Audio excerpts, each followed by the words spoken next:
Menurut saya, ya. Jadi gini, sebetulnya saya tidak ingin ya membahas sebuah kasus, dan ini kasus pembunuhan dikaitkan dengan sisi kelaziman atau kebiasaan. Akan tetapi, belum jangan disangka dulu, ini udah mau aja ini. Masalahnya kan ini bukan bahasnya, bukan masalah. Iya. Bukan masalah video ini tersangkanya, bukan. Ya, saya nggak bahas itunya, saya bahas gimana. Betul gitu. sekali, makanya.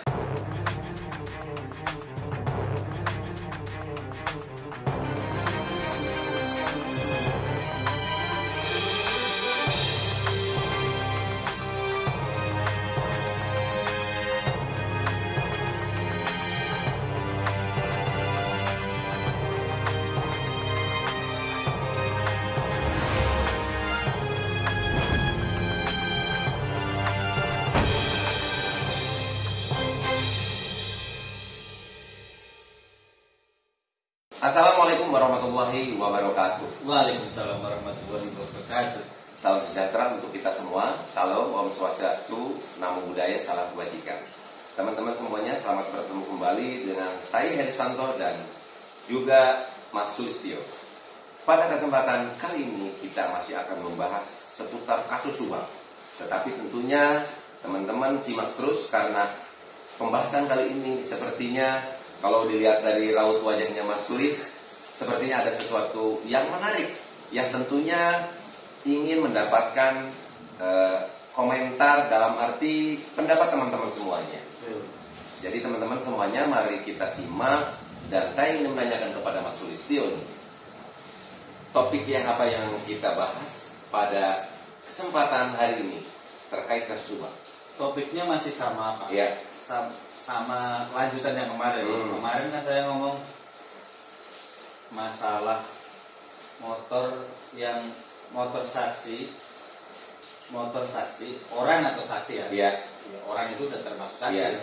Yang pertama kali datang ke rumah TKP dan menaruh motor itu di tengah-tengah di antara mobil Yaris dan mobil Alphard di tengah-tengahnya. Iya.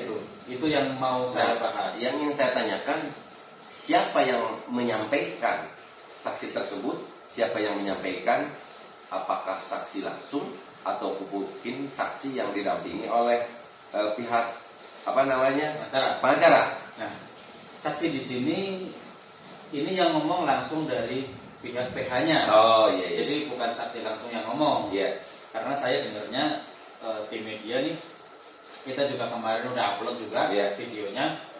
Video menerangkan kronologisnya dari awal, dari sebelum, pokoknya dari awal datang ke TKP segala macam sampai lapor ke polisian, sudah menerangkan secara gamblang di situ. Nah, aku ingin menanggapi gitu Pak. Boleh nggak nih ditanggapi? Oh iya, saya akan tanggapi insya Allah. Iya. Jadi gitu kan.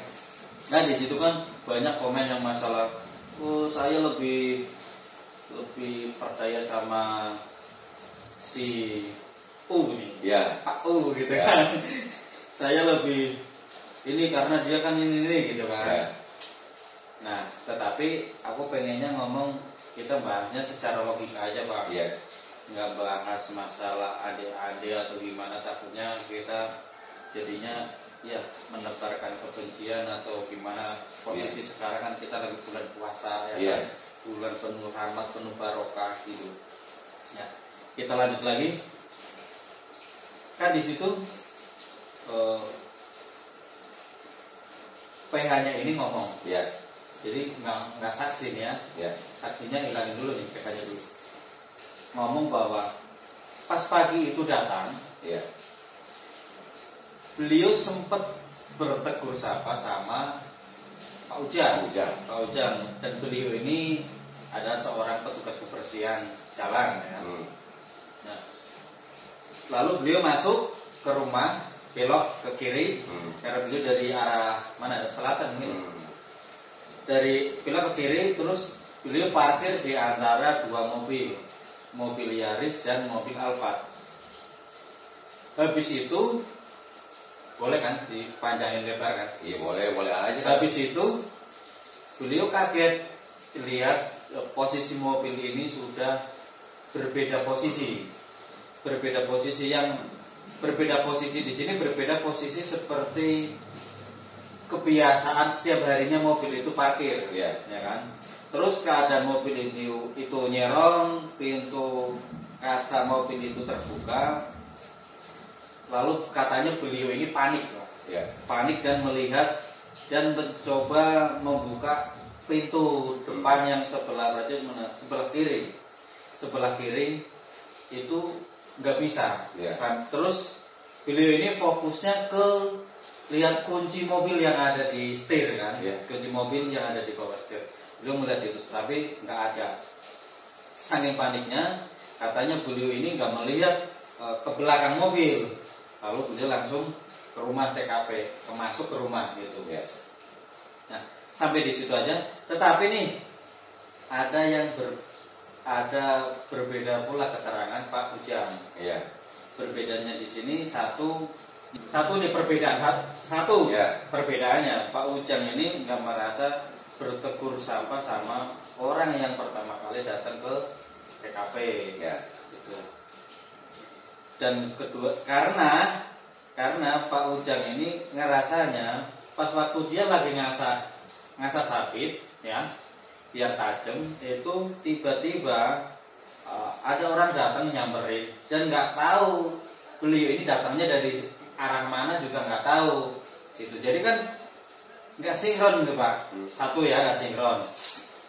Dan keduanya katanya kan Pak Ujang ini masuk ke rumah TKP, tapi Pak Ujang ngomongnya nggak masuk, gitu kan?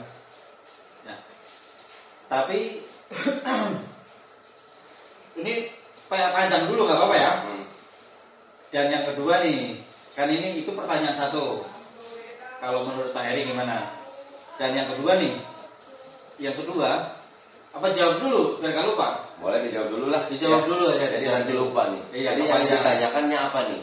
Yang ditanyakan, kenapa nih? Kan banyak yang ini. Ya saya lebih percaya sama si Pak Ujang lah, gitu kan, daripada si ini, gitu kan. Banyak yang komen kayak gitu masalahnya. Nah, kalau tanggapan Pak Heri sendiri ini gimana gitu? Kalau tanggapan saya sendiri, sebetulnya saya tidak mau bahas ini ya. Kenapa ini? Saya yakin juga teman-teman nanti pasti ramai juga berkomentar. Tapi nggak apa-apa. Tapi dalam hal ini, saya bukan berarti mau membela pihak siapapun ya. Intinya, saya hanya ingin menyampaikan sesuatu sesuai dengan apa yang saya tahu saja, gitu kan.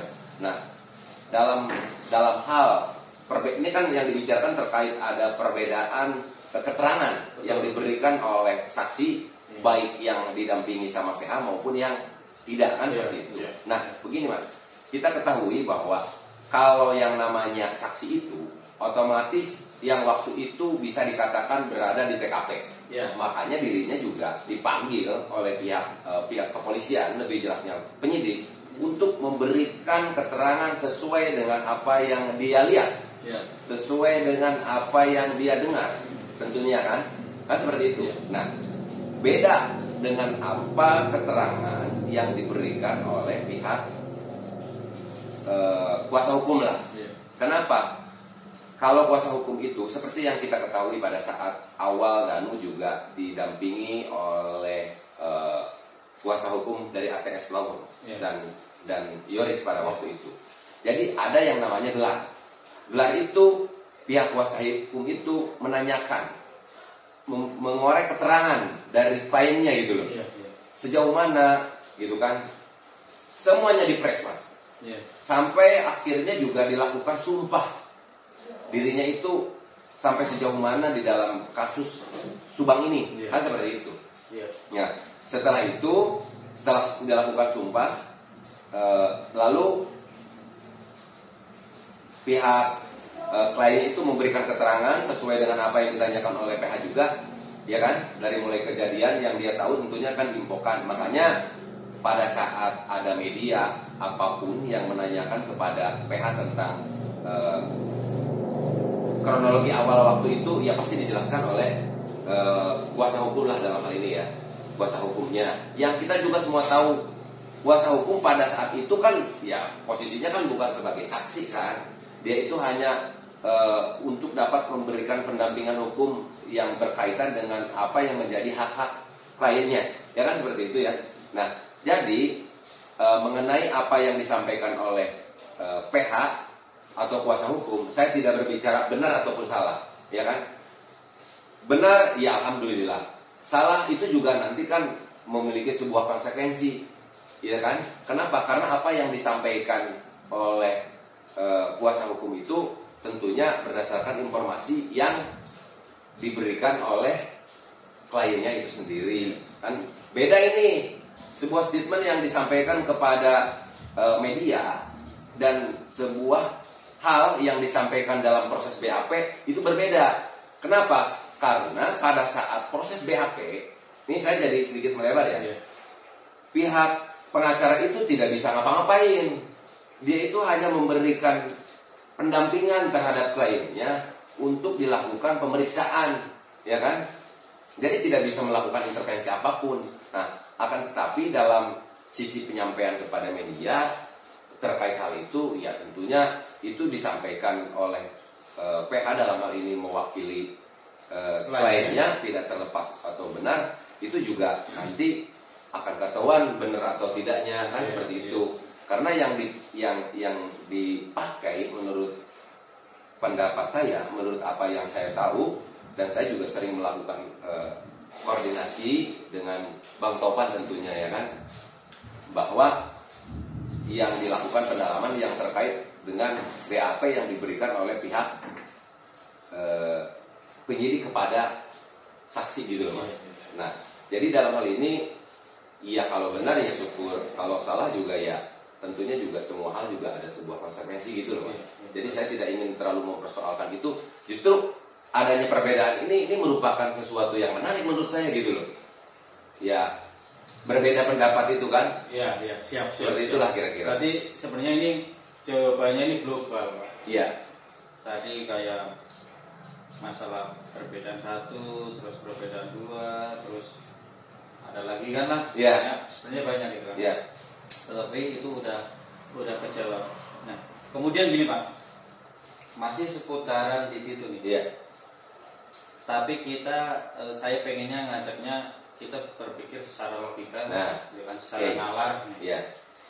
Seperti yang tadi saya jabarkan di awal, ketika orang itu pulang ke rumah, iya, terus melihat sesuatu yang melihat parkir mobil itu nggak sesuai pada semestinya seperti kebiasaan seperti harinya, walaupun beliau ini nggak bisa bawa mobil katanya gitu kan, nggak pernah nyetirin mobil itu karena beliau nggak bisa bawa mobil. Tetapi kan keadaan kondisi mobil itu kan berbeda dari seperti biasanya. Tetapi kalau saya nih berpikir agak kritis sedikit nih Pak, boleh kan ya? Ketika kondisi kita pulang ke rumah itu kan pas waktu itu kan ya mungkin dalam keadaan ya santai lagi fresh gitu kan, yang katanya mau main golf kan lagi santai lagi fresh gitu kan. Jadi pas pertama datang ke lokasi, ini kalau menurut saya lihat mobil kondisi berbeda dan beliau ini parkir di tengah-tengah mobil tersebut nih, antara mobil Yaris dan mobil Alphard di tengah-tengahnya.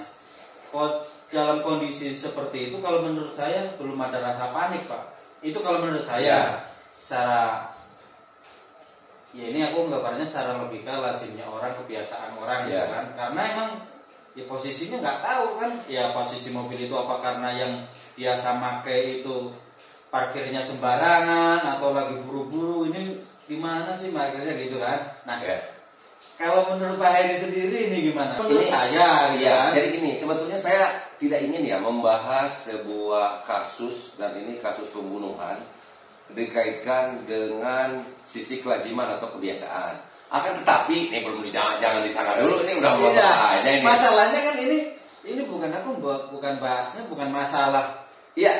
Bukan masalah beliau ini tersangkanya, bukan. Saya nggak bahas itunya, saya bahas kesimanya. Betul sekali. Makanya ini saya ngomong nih, saya sebetulnya tidak ingin membuat sebuah kasus dikaitkan dengan sisi kelaziman atau kebiasaan. Nah, tetapi yang harus kita ingat terlebih dahulu di dalam pengungkapan sebuah kasus itu tentunya kan pihak kepolisian juga memiliki SOP tersendiri ya Mas ya. Betul. Bagaimana dikaitkan dengan sebuah peraturan juga misalkan mudik yang kita ketahui di KUHP pasal 184, keterangan saksi, keterangan para ahli, petunjuk, surat, ya kan, keterangan daripada terdakwa itu sendiri kan seperti itu. Nah, dalam kasus Subang ini juga disampaikan oleh pihak kepolisian tidak perlu pengakuan lah ya. Betul. Intinya pihak kepolisian apabila sudah menemukan 2 alat bukti yang menguatkan pasti langsung akan melakukan penangkapan lah. Ya kan, akan segera menetapkan siapa tersangkanya kan. Kan seperti itu ya. Nah, tetapi dalam hal ini sekali lagi saya tidak akan berbicara dari sisi kelaziman karena mungkin aja kebiasaan saya berbeda dan kebiasaan Mas Sulis gitu loh. Iya. Tetapi ini sebetulnya kalau saya mah pada saat di TKP saya jawab dulu nih daripada Mas Sulis protes dulu nih. Iya. Sebetulnya kalau saya di TKP saya akan kaget, saya akan panik apabila saya sudah melihat pas dari awal saya sudah melihat ada orang atau anggota keluarga atau siapapun yang terlihat oleh saya yang kondisinya sudah tidak ya sesuatu yang aneh, tidak lazim gitu loh. Iya. Seperti halnya misalkan melihat kaki misalkan, itu baru saya panik. Kalau melihat posisi mobil yang baru kebuka saja saya tidak terlalu panik mungkin. Karena posisinya gini Pak, aku ngomongin. Karena posisinya orang ini kan nggak bisa nyetir mobil Pak. Iya. Ya kan? Kecuali Iya. dia ini yang biasa pakai mobil itu, ya kan? Pokoknya hilangin dulu lah yang lainnya. Ini fokus nih. Kecuali orang itu bisa nyetir mobil itu dan biasa pakai mobil itu dan yang terakhir parkir mobil itu. Ya. Giliran pulang kok kondisi mobil kok kayak gitu, siapa ini yang pakai mobil? Ya kan? Mungkin kan dia langsung kesel lah kan? Langsung ke rumah nanya orang rumah kan kayak gitu. Ya. Jadi paniknya tuh ada tersendiri. Iya. Tapi kan ini berbeda kondisinya. Iya. Berbeda kondisinya ini kan kita belum ngomong masalah pembunuhannya.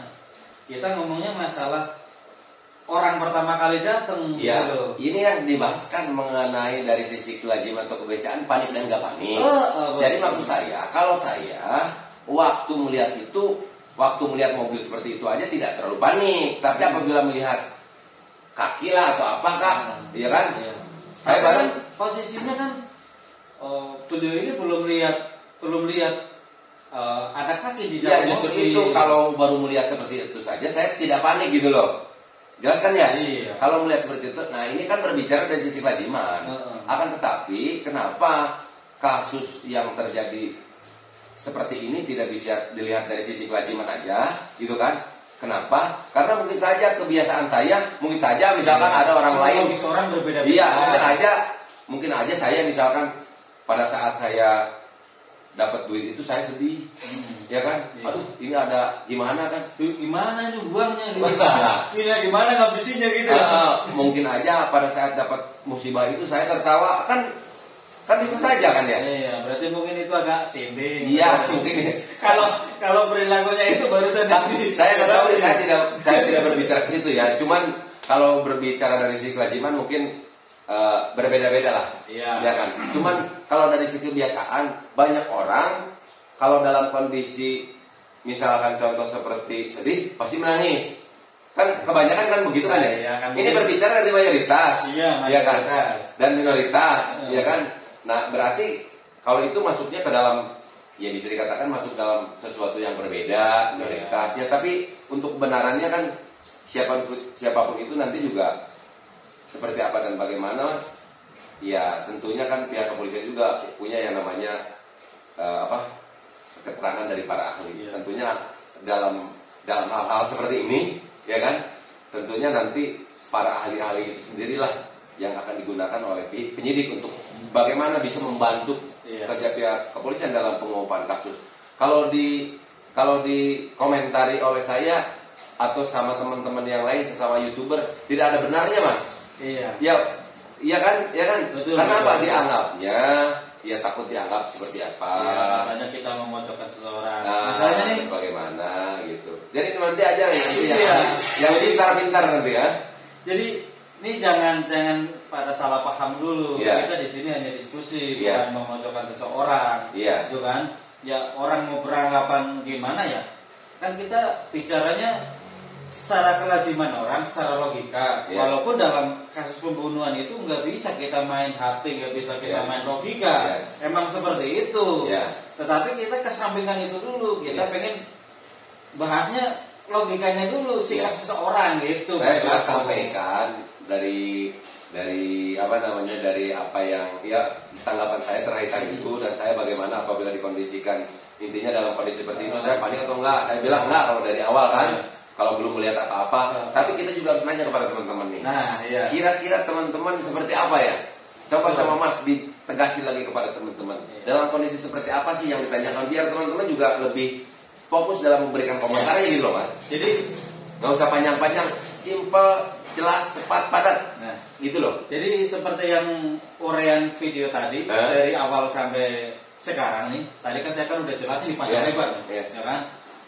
Orang kalau udah pulang ke rumah dan karena ini ulangin.